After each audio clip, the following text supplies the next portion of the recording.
Hi everybody, I am here to review Ryan North's To Be or Not to Be, which is a choose your own adventure version of Hamlet, though it's a little bit more cool than the choose your own adventures that we used to do when I was a kid.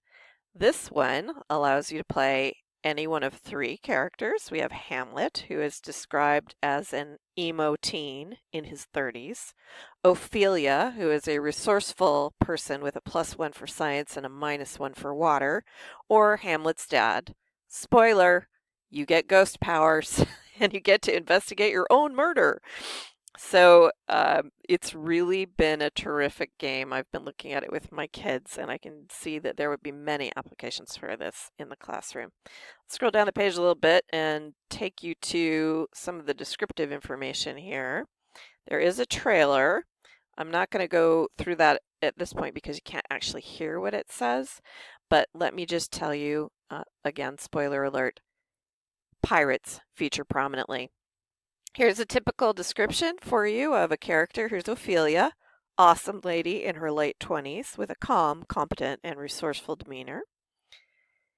And an example here for you of the art. Doesn't all go well. You probably know that if you've already read Hamlet.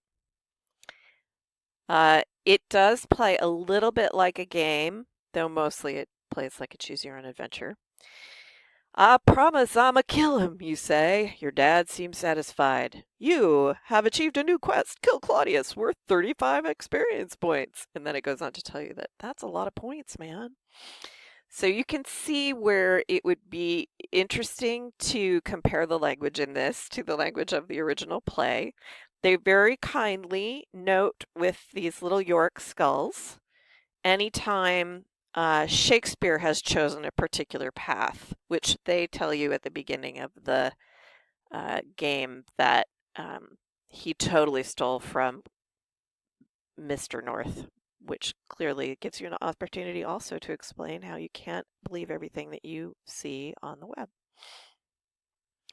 Here you go. It's time for the Hamlet-meter. You can choose to be hot stuff, wild thing, kissable ho-hum, cold fish, or not to be. There are many, many choices in this version. Like I said, my kids really have enjoyed listening to it with me. One of them is a 5th grader and one is an 8th grader. It's really not as appropriate for younger kids in elementary school. There is some language in it that people might find objectionable, like Hamlet at some point says, "Oh, that totally sucks." And there is, of course, a lot of discussion about how icky it is that Hamlet's mother has just married his uncle and his dad is barely dead. So there's some discussion of incest, which is a little, ooh, icky. But even my 11-year-old who is in the ooh, icky stage of feelings about girls was okay with that mainly.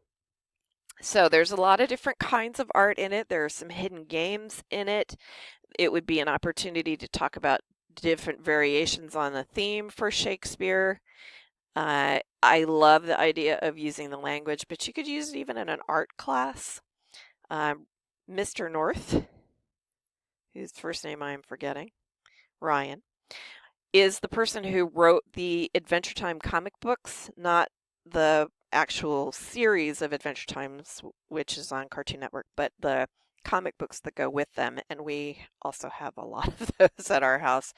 So I'm not surprised that I'm really finding this very well written, if snarky, and very entertaining. It does have its own soundtrack. There is a version of it you can just listen to. You can see it is not super inexpensive. It's almost $15. Well, no, that's not true. It's a little over $10, $11.99. And you can purchase it through this humble widget. If you get it on the iPad, it's less than $5, but I'm not sure it has all the same features. There are 3 characters you can play. We talked about that. It features a heavy reliance on pirates. There's a dyslexic friendly font support. And you can also just listen to it, which makes it, as it says, almost a fingers-free experience. You do still have to make your choices. Sometimes you only have one choice, which doesn't seem very fair in a choose your own adventure book, but it makes it plain that that choice is your only choice, and too bad. So it is pretty entertaining just to get that kind of flack and sass from an app. I would highly recommend it. You should check it out. If anybody wants to try it, it I would share my copy, except I'm just realizing we will not probably see each other. But if I have you in another class, I would love to show it to you. Thanks.